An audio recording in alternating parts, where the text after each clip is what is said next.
Uma ngithi ngibheka iqembu leMamelodi Sundowns Shane.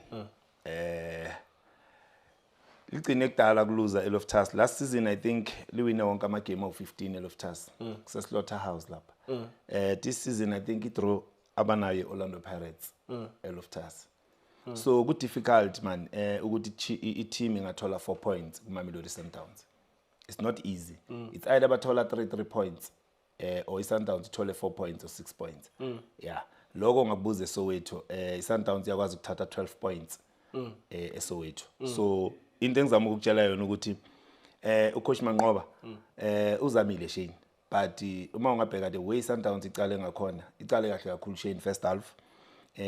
Ngicabanga ukuthi ucoach Manqoba uzamile ukuthi ufuna ukuyibamba ngecounter attack iSundowns azame ukupakisha lela bhasi because ngibheka abadlali abafana nabondlovu lineup yakhe encwadini ibeka nge-4-3-3 but udrop abadlali abaningi babuye bazodefenda.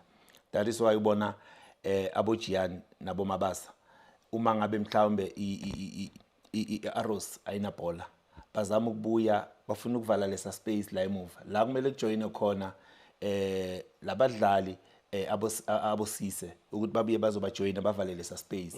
So kube nzima for ucoach Manqoba. That is why enze sub first half uma ungayibheka leya sub because i-midfield ye-Arrows bengakhoni ukudila nale midfield eMamelodi Sundowns because uMatthews beka inkinga ngapha kumafuneka uma ungabheka bekuye emdlali yena noAubrey ebekade bahlupha kakhulu kulama side.